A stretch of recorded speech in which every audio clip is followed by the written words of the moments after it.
I reached the point of utter and complete burnout. I feel like in the world of social media, with as far as real estate goes, everyone kind of praises like raising money, raising money, raising money. When you are a syndicator, and how we structured it is we have to pay all the investors back their money first before we can participate. I have a trauma from my past that these dominatrix can actually help you work on. You like almost have to let go of those emotions that make you feminine. Otherwise, you are going to go into a mental spiral. In my company, I never got a break. I was on 365 days a year. But you didn't end with a life coach. No, I've done everything.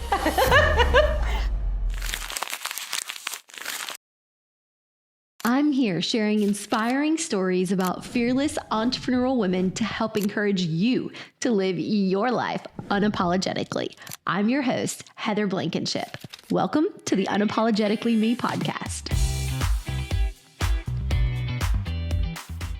On today's episode, I am talking with Jen Ullrich, who I've known for a couple years now. Her and her partner joined my RV Park Mastermind when they were looking to scale their RV park business, and they ended up buying $120 million worth of RV parks over the course of 4 years, but it doesn't turn out the way you think it will. Let's see what happens. So 4 years ago, we met when you joined the RV Park Mastermind with your business partner, and you were learning all things RV parks. You were looking to acquire them and evaluate them and operate them. And since then, y'all have scaled to $100 million portfolio, which sounds like, holy crap, that's everybody's dream. You've got to have $1 billion in the bank. What do you think about it? So we scaled pretty quickly. Clearly. And we went from 0 to 2,800 units in 4 years. So it was high stress. You know, we had investor money on the line, and that gets to you. So you raise money is how you paid for them. Y'all had some initial money where you had sold some stuff of your own to put in and get it going. And we should preface this with like, you are the operations queen. You were like literally I know a lot of people, and you were like the best person at systems and processes and automations and AI and like making sure you've got all the things for things to run smoothly. And even with that top skill set, this was like soul crushing. Is that being dramatic? Is it dramatic to say soul crushing? No, I mean, I reached the point of utter and complete burnout. After, 4 years of just grinding, like 60 to 80 hours, sometimes 100 weeks, 100-hour weeks, 90, 120 days on the road, it takes a toll on your mental and physical wellness. And your relationships. I couldn't go visit people. People couldn't come visit me because I didn't know when I would be home. And you missed birthdays and holidays and weddings. And so let's back up a little bit. So you and your business partner decide we're going to go all in on RV parks and mobile home parks. We're going to raise money. And did you do a fund or a syndication? Our first deal was an individual syndication, and then our second deal, we started our first fund. Started your fund. And so I feel like in the world of social media, with as far as real estate goes, everyone kind of praises like raising money, raising money, raising money. And I've almost been like attacked from people being like, Heather, why do you use your own money? I don't understand why you continue to scale a little bit slower. And for a few years, I was like, I swear I'm missing something. Because when I look at these options, and I went as far as having the legal paperwork done, which is like 20 grand. It's not cheap. Especially being an influencer, people want to give you money and they want to put money in your deals. And I kept looking at it and I'm like, I don't understand how I would make money doing this because I see that I get this like small acquisitions fee, I get this disposition fee, like there's a management fee, but it feels like you have to like keep feeding the beast in order to make it work. And then, like you said, you have to run operations to that point to where you get that management fee that you burn out. So to those of us who are looking at social media and all these people who are like, I have $1 billion, like actually, I have $1 billion in real estate. I've got my $300 million fund, and people are looking at that as goals. Like, talk us through what that life looks like. Like everybody's like, yes, I have 2,800 units, but I only own a small sliver of that $120 million portfolio. Like, when you are a syndicator, or how we structured it, is we have to pay all the investors back their money first before we can participate. And you dang near have to do that to get Yeah. people to invest with you. It's kind of a standard. There's people who don't, but like it's kind of become a standard. So like, you have to chase that next deal to actually like make money, right? And you have to put money in the deal yourself, one, because proof of concept, like no one's gonna invest in the deal if you don't wanna believe in it yourself and invest money. So any acquisition fee is typically rolled into the property. So you're not keeping that money. You're just, that's your LP distribution. That's your LP capital that you're funding for that deal. So like you don't make money until you refinance or sell. And obviously you make distributions on whatever LP Which is investment typically you have. years later. Exactly. How many years do we think? Well, I mean, obviously this is a different environment. Interest rates have gone up, so you haven't had an opportunity to refinance. So we're 5 years in, and we've refinanced, I think, 3 or 4 properties. So what's your life look like when you're scaling with other people's money when you're scaling with other people's money like that? So personally, I did a lot of it to myself. I was, so invested in the property because I owed these people like my full heart into the business because, they gave us their money. They trusted me and they trusted my former business partner with, their last 50 grand or 100 grand or whatever it was. So I felt like I owed it to them to do extra to make sure I returned their money. And it was very stressful, Nights, weekends, Yeah. holidays, Holidays, yep. middle of the night. Christmas, and hospitality industry is 365 days a year. Your campgrounds And are you're open busy on when Christmas. other people are doing stuff you want to be doing. Thanksgiving, people rent your Airbnbs on Thanksgiving, on Christmas. So, it's a 24/7, 365-day job. So you're living this life, and not only are you doing that, your partner is your boyfriend.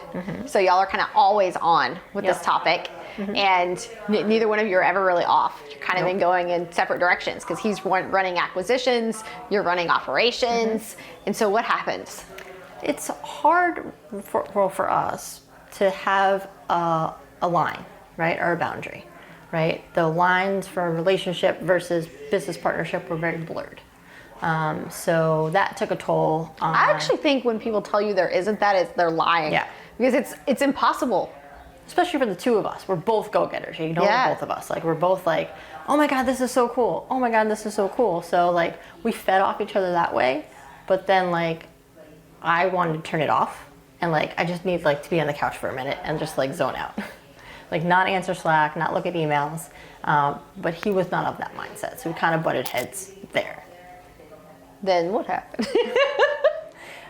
Then we decided, we weren't compatible anymore. I left the business in October of last year, and I set off on a healing journey, right? I moved out of my apartment. I decided to put everything in storage, and I set off abroad for 7 months. Okay, so we should back up a little bit. You're 41 at the time? 42? 42. 42 years old, and you're essentially like taking a sabbatical. Pretty much. You're like, I wish I would have traveled more in my life, and I'm not getting any younger. Exactly. I'm gonna do this now. I had the opportunity to take some time off. It was almost like a mental break. Like Correct. you almost had no choice but to make a change. Exactly, 100%. I was like literally at rock bottom with stress, and I was like, if I don't make a change, this is going to like drag me down. And you do what Jen does best. You get on the internet and you start searching like digital nomad traveling groups. So I started with the digital nomad search, and that took me to co-livings and co-workings. Okay. Right? So where you live. Talk us about the difference. Okay, so you live in an environment so digital nomads, like you may go rent an Airbnb in like Medellin, Colombia, but like you don't have the community aspect. For the co-living and co-working environment, you basically live with other digital nomads, other people traveling the world, bringing their laptop. You live in either a villa or like a hotel. And I'm imagining like a hostel with all people who a little work bit remotely. Similar, just like one step above, right? You have this co-working environment where you can choose to go work together with other digital nomads, or you can work from your room. But then they organize activities and dinners, and there's always someone to hang out with. So if you just want to go to dinner, you just throw a chat in the WhatsApp group and say, hey, anybody want to go for dinner? and somebody's usually always down. And I got to take these amazing adventures and visit these amazing places that I would have never thought I would be at. I went to Where was your first Namibia, stop? Africa. Where was your first stop? My first stop was Rome, Italy. So I was in a little village about an hour north of Rome. And I did 2 weeks there with this wonderful foodie digital nomad community.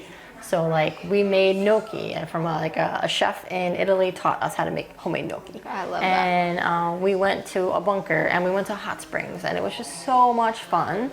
And then from there I went to Namibia, Africa, and went sandboarding down a dune and got to see where the ocean meets the desert. Like amazing. And then from there I went to South Africa and Bali and Thailand and Portugal and Morocco. It was amazing. How long total were you gone?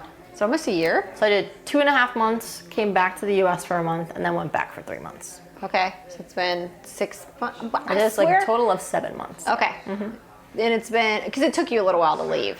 Because I'm trying to think of when I saw you. I was in Orlando. I left the company at the beginning of October and was on a plane on October 15th. Because you were having your breakup, and you and I were only like 30 minutes apart. Yep. And I'm like, let's take a pole, was it a pole dancing class? Chair dance. A chair dancing Chair class. I'm like, we need to go to a chair dancing class. This is going to be good for your mental health. I don't know why I thought that was super fun. I don't know why I thought that was going to help, but that's what we did. And we went to fondue. That was fun. Oh, that was amazing. And I'm a sucker for fondue. I don't care how grandma it is. I freaking love it. No, I was in And heaven. so that was October, November? I left Florida at the end of September. Okay, so it was had to be September. So almost a year. Almost a year ago. Yep.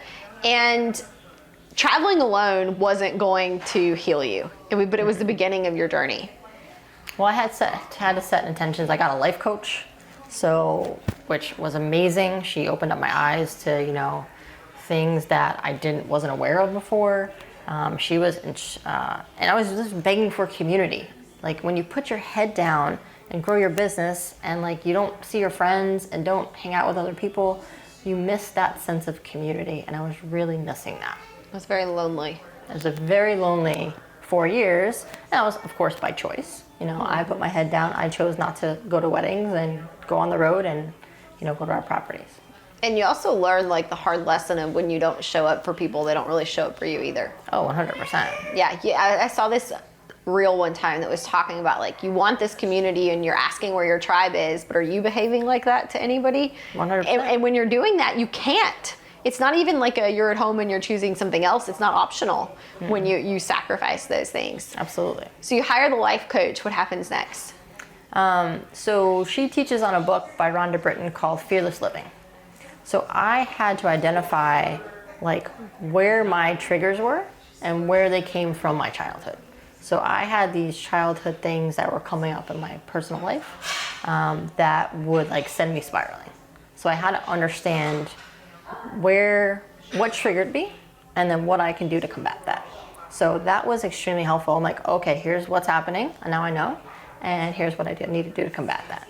So it was really, really inspiring and very amazing to just have that awareness. But you didn't end with a life coach. No, I've done everything. I'm trying to I know that, so I'm trying to prompt you into talking to us about that. So in addition to a life coach, I've done a ton of energy work with Reiki. I've worked with a woman to help me reprogram my subconscious through tapping. I have enlisted the help of a professional dominatrix to help me work on my femininity, sexuality, and feminine power. What else have I done? I've done meditations and breath work in caves in Madeira, Portugal. A lot of breath work sessions. Got a personal stylist to help me with my femininity. One thing I was missing, I just always put my hair up and I always just dress comfortably, and reflecting I missed being feminine, and I hired a Nordstrom personal stylist, very good hack, where she just puts you in a room, she dresses you, and then you look fabulous. And I just want to really, really put some time into embracing my femininity again. Listen, y'all, I know today's episode is inspiring, but inspiration alone will never carry us to our ultimate goals. That's why I started the Society of Entrepreneurial Women. It's a mastermind for high-performing female investors and entrepreneurs who are living their lives unapologetically. In a world where most people don't get us, or they try to keep us confined in a small box, the Society exists to turn off the brakes and set you free. We have weekly calls covering investing, wealth building, health, relationships, family, and a whole lot more. We have small tribes to hold each other accountable to our goals. We have in-person, ladies-only retreats to disconnect and drive each other towards our dreams. And most importantly, this is a community where you can be unapologetically you. Celebrate your wins, scream your successes from the top of the rooftop, become best friends with women who get you. We're 3 years in, and I can honestly say my best friends today are all from the Society. Click the link in the show notes to learn more. You mentioned a lot of the things, like the names of them, but talk about how some of these processes really helped you. Because I know you really give a lot of credit to going through this like psychedelic process and bringing some of those traumas out and how you're working through those. So basically, I have always suffered from chronic back pain. And my chronic back pain, I've done pretty much everything to medically determine what's wrong. So You never had an injury? There was no like... I do have 2 herniated discs. Okay. But everything I did to fix those or, try to heal them had never worked. I did PRP, I did yoga, got a personal trainer. I did nerve blocks, injections, blah, blah, blah. So medically, the medical field couldn't figure it out. But I started reading a book by Dr. John Sarno about the mind-body connection. So basically, your brain can fabricate pain in your body to not deal with trauma. So since I read that, I really started studying psychedelics and MDMA and psilocybin.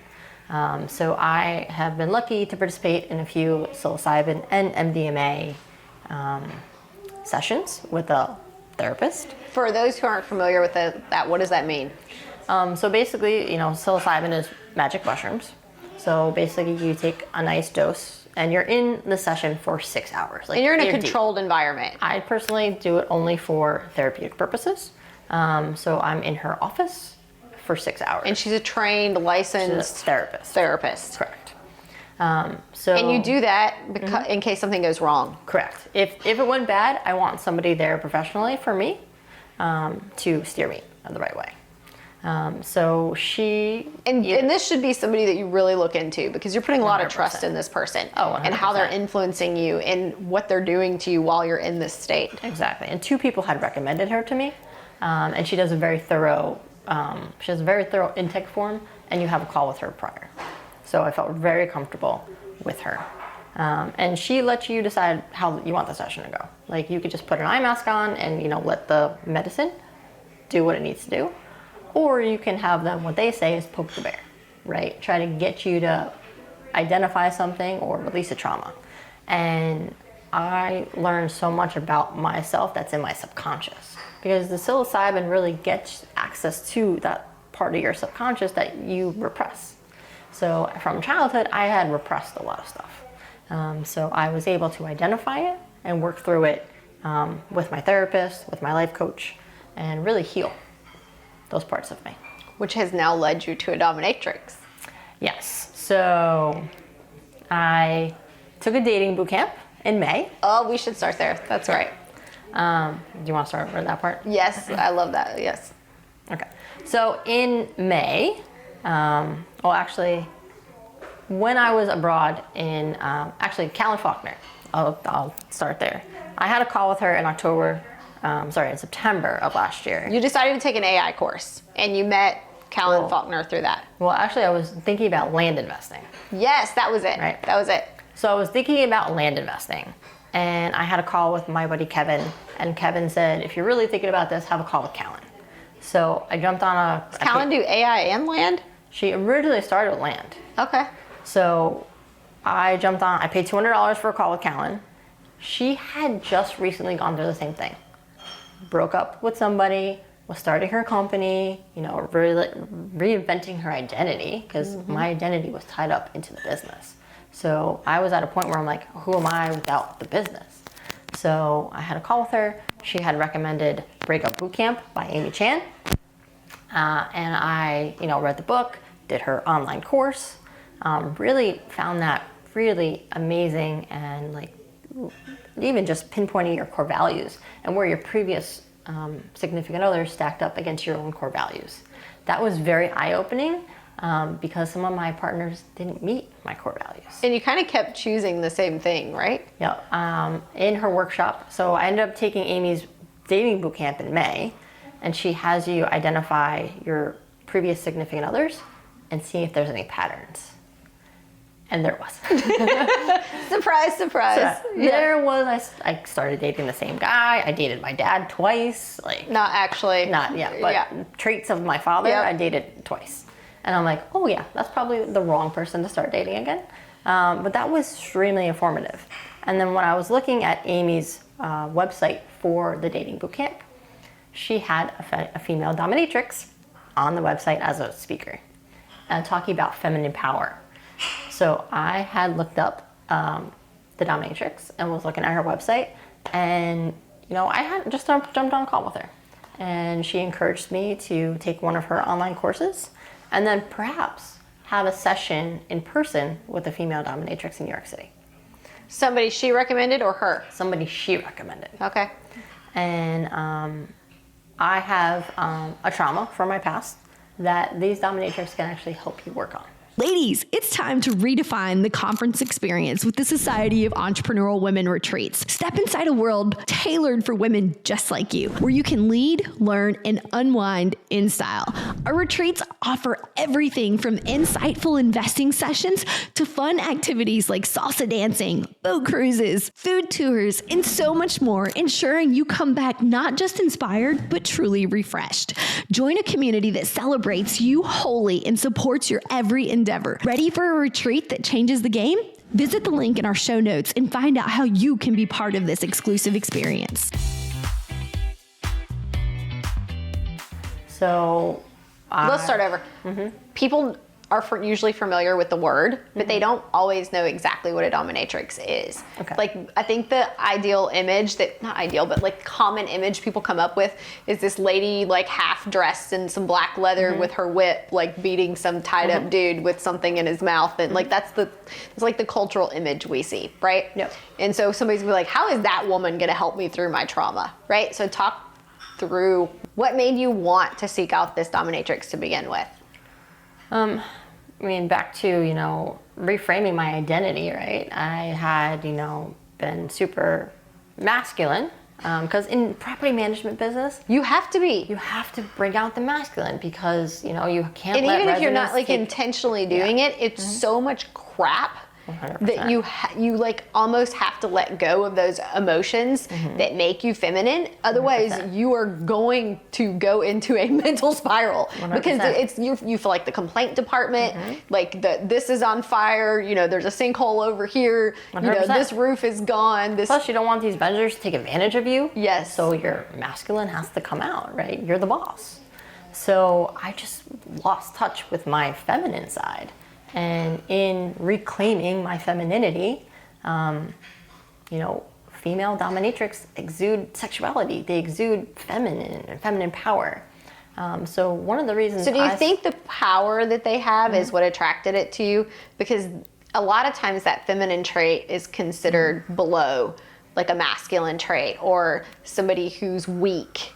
But in the image of a dominatrix, they're able to keep that femininity, but also keep the power. Yeah, I think actually what attracted me was their confidence. Yeah. They can, in the flip of a switch, turn it on and just exude femininity and sexuality and confidence. And I think that's what I was lacking. I was lacking the confidence in my own femininity and sexuality. So I really wanted to explore that. So which led me to a call with her. And then the session in New York. How'd the session go? It was, she gives you a form to fill out. Like, what do you like and what do you don't like? So one that builds that trust, right? Because I do have leaving the company, I did have to reflect. And I had issues with control. and trusting people. So one of the things I wanted to do in this session was work on like releasing power and control of somebody. So she and I worked on that. And then she and I also worked on releasing some trauma I had suppressed from my childhood. So she and I worked out what we wanted to do and then what was happening in the session. And then there was some aftercare afterwards. There was a lot of tears and there was a lot of screaming and yelling because, you know, you have to embrace your voice. My voice as a child was suppressed. So I needed to reclaim that part of me as well. So she helped me with that. So through this year-long journey of healing and becoming truly like the best version of you, right? It's like healthy Jen. Even your skin is a different color than last year. And through this process, you have ended back up at real estate because you still have your equity in the RV parks, the mobile home parks, and you're looking at what am I going to do next? And you've landed on residential assisted living. Like that's your next project. Exactly. How did you pick that? Because that's totally different than the world that you were in. So a few years ago, we had to put my grandmother in a nursing home. And whenever I went to visit her, I was extremely depressed at the state of what I was walking into. These elderly people looked like they were comatose, like they were drugged up. These staff members looked like they were exhausted. They weren't paying attention. There was constant rumors of abuse in the senior care world. And it really stuck with me, right? And then here, I was here with you in Florida, and we had a goal setting session, and a lot of the girls were talking about assisted living. So literally, after I left here, I dove straight into it. Is this something I want? Is this the asset class I want to move forward into? And I had such a passion from seeing my grandmother in that state that I was like, yeah, let's do this. So I'm genuinely curious. How do you build? You've essentially reinvented yourself, right? So how do you go from scaling like crazy, total burnout, what are you going to do this time around to be stable and happy and keep this newfound Jen that you have? One, I have a new business partner that we have talked about all the issues from our prior business partnerships. So I have somebody that I can trust, so I could take a break and then she could take a break. In my company, I never got a break. I was on 365 days a year. We talk about this because you paid for like 3 or 4 retreats and showed up to one. Yeah, exactly. It kept coming up that you couldn't go. I couldn't go. So like now with a business partner where you guys understand what went wrong in your prior business relationships, and like you understand like you need a break. Like one person can have off and the other person can step up. So that, and then boundaries. I have really had to learn to set boundaries for myself, not checking email, not checking Slack, not working when I don't want to. It's okay if you respond in the morning. Exactly. We're not doing surgery. Yep. Like that can wait till the next day. Yeah. So boundaries have been the biggest learning lesson for me. So what's your goal? Because real estate, we know, is our vehicle. It is not our life, which I think you kind of learned the hard way. Maybe you didn't learn it the hard way, it's harsh, but you had to go through this awful process to like truly see the meaning of that. Oh, 100%. How are you going to use real estate as a tool this time, as opposed to like your whole identity? Well, now when I go into the next one, right, I want to keep everything I learned, right? I'm still going to get my life coach where I talk about renewing for another year. I still have my therapist. So they are responsible for holding me accountable to all these changes I made and not going through that. I've also just downloaded the book, The 5 Resets. It's about stress management and how to deal with stress, because I did not know how to work with stress. And I was in a constant state of stress. So I just started that book to prepare me for when we close next month and, you know, combating that stress and learning how to, you know, work with it instead of letting it control me. So I'm curious, what's something that you're really excited about right now? You're doing all this traveling, you've gone through all these coaching sessions, you're about to start this residential assisted living. What are you like truly excited about right now? AI has been my baby this year. I have invested a ton of money into learning it. I have been building prompts that is going to take our business to the next level. Like that is I'm going 100% in on. It is just going to take so much work. Talk about automating processes. This is going to take like automating processes to the next level and building these workflows that, that can nurture leads and just replace a lot of the admin burden that was on me that I don't need anymore. So I'm curious. So there's a lot of people so you've got a couple worlds. Yep. You've got the people who are like, it's so foreign and I don't even know how to start that I haven't even like downloaded ChatGPT, right? And then you've got the people who are using ChatGPT at like the minimal level, like pretend you're a social media strategist and help me create a blah, blah, blah, blah, blah, right? Like we hear that all the time too, right? But how does somebody go from I've downloaded ChatGPT and are using it for some basic functions to truly understanding how to properly use, because most of us know ChatGPT and don't realize that there are so many other things out there that are specific to what you're trying to do. And what I'm teaching ladies in the society is just learn how to create a prompt. If you can learn how to create like a prompt, like that's step one. Like For those of us who don't know what that is, talk us through that. So you want ChatGPT to, so basically like it's the role. You give ChatGPT or Claude or whichever one you want to use a role. Say, I want you to act as blah, blah, blah. Then you give it some context. What's going on here? What's happening? Like tell ChatGPT, this is who I want you to act as. Here's what's going on. Then you make a request. Here's what I want you to help me do. And then lastly, please ask me any clarifying questions. So if you can learn just that as a basis to really write a prompt, the world is your oyster. Like it can just do so much for you. And that's just like an on-the-fly prompt. And then like the next level is getting into building like repeatable prompts. Like I have a social media project. I do a business tip of the week. So I have it help me brainstorm like all the ideas of business tips that I want to create. And I have it help me write the script. I have it help me write captions. And you could just like, I have it meal plan for me. I have it analyze my health labs. Like you can build so much in these AI tools that is like amazing. When most people are just using it to like a Google function. Yeah, I love that. Well, for everybody who wants more information about what you're doing, where can they find you? So I have a joke on Instagram. My handle is @TheRealJenU. My business tips are on there. I just launched a YouTube channel for my consulting business called Business Streamliner. So my tips are there. That's awesome. Thanks for being here with me today. You're welcome. Thank you. Thank you so much for watching this episode here today. If you enjoyed any part of it, please make sure to like and subscribe so you get the next one. Remember, authenticity is your superpower. Stay unapologetically yourself, and let's continue embracing our uniqueness together. Make sure you hit that follow button so you don't miss the next episode.